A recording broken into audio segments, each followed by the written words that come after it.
A lure that's changed the way we fish completely. A lot of people kind of bag on it, but it's the Ned Rig, and we absolutely catch them on the Ned Rig. As someone that has to fish on the way to and from work, I'm fishing places that are loaded with pressure, a lot of fishermen around. And one of the things I found is as a follow-up bait once I've located the fish, or simply going out and catching them. My two favorite colors in clear water, I love using the green pumpkin. And then my favorite when you're in milky, muddy water, and that's what we're in this video, is called Meat Dog. Now, I have never fished a color quite like this before. And when you buy it, it's very distinct in the two colors on layers. Like, I'll put it right up here. Now, the thing about Meat Dog is there's a little twist to it that I want to tell you all about in a minute, that really it turned it into a fish catching machine in those milky, muddy conditions. And finally, the one thing I do that's a little bit different than a lot of Ned Rig fishermen is I like to fish it on a bait caster. I put 12-pound test, 10-pound test on this bait caster, and the thing is, this bait caster makes it possible to fish it. This is the Abu Garcia Pro Max, and I've been fishing it for 2.5 years, and we had a video where Walker was catching, he caught 50 fish in one day on a Ned Rig in creeks. And somebody said, well, he's pretty good with a bait caster if he can fish a Ned Rig on it. And I realized how special this reel is. I can even cast the Ned Rig weightless, and that's one of my favorite ways to fish it with this bait caster. It gives me a better hook set, it gives me better retrieve, 7:1 gear ratio. In this video, you're gonna see I'm cranking it back. And it doesn't have a problem casting. It also makes the catching the big fish a little bit easier than sometimes it does on a spinning reel. You don't have to worry about the wind knots, particularly on this particular day. So here's how I fish it in this particular pond. On the way home from work, in spite of a crazy southeast wind, I decided to stop and try a little hole. As is often the case, the wind actually activated the bite.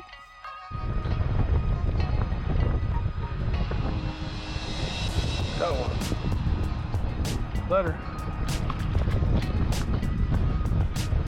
Over the next 15 minutes, the Ned Rig and the wind unlocked a fantastic bite. That's the only hit I get today, I'll be sad.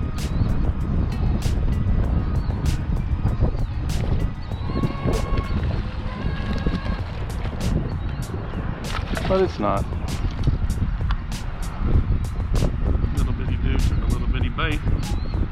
They are actively feeding, so that's good. If we can get a big one, that'd be nice.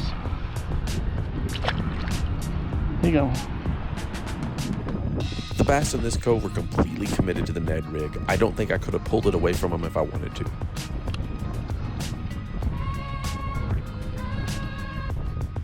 Oh, little bitty dude.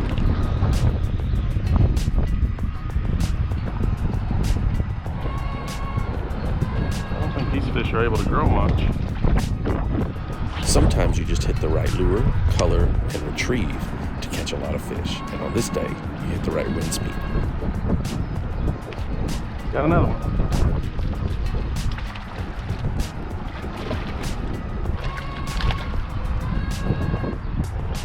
Yet another one, man.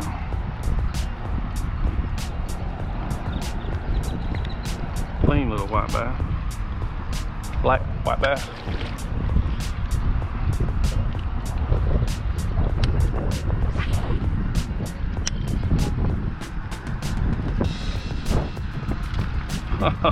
Oh, that's action right there, man. What's action? They are feeding actively, man. While I caught a ton of fish and haven't included them all here, it was at this point I began to upsize.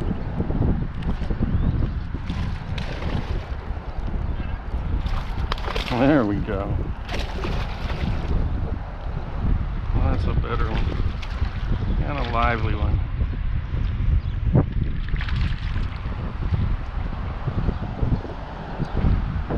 Hate that sucker right there, man.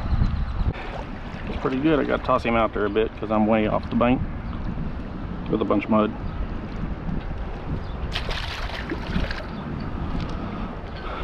There you go.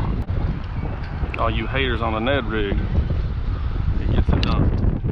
All of these larger fish seem to be located on the downwind side of the grass, looking to deeper water, waiting for food to flow by. fish. That's a better fish.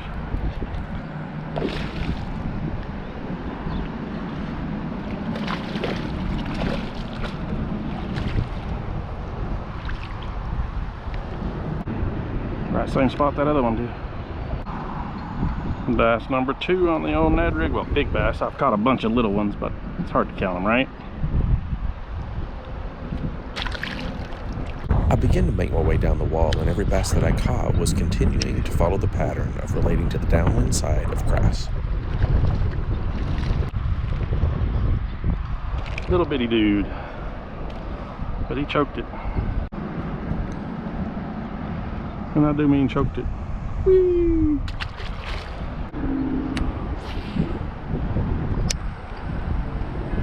While I continued to reel quickly with the Pro Max, which is a 7-to-1 gear ratio, most of my bites came when I paused and let it fall at the bottom.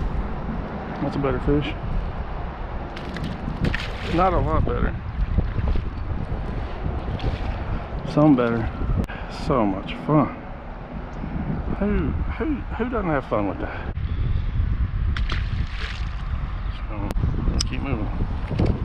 Because when they're in an area, they hit aggressively. And sometimes on these windy days, man, you don't want to go because it's so hard to fight the wind. But man, they'll be feeding. That's real shallow. See right there, it comes out. That 45-degree bank right there, you bet we're going to hit.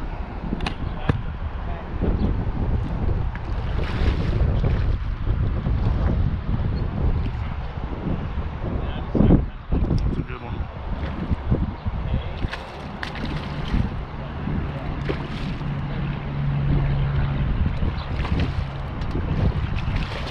Man, that's stretching the rod. That's the one we were looking for. In this little pond anyway. That's how you like to see it, man. Right there where you think you ought to be. I'll say 1.5 pounds. Woo! I was wrong. 2.38 pounds. Golly. I'm underestimating my fish. 2.38 pound bass, man. That's not bad. And we're gonna let him go.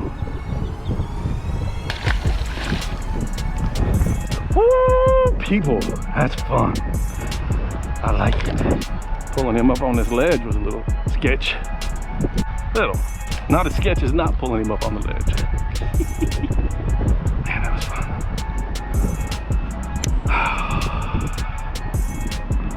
Ned Rig. You're not fishing it. You're not trying.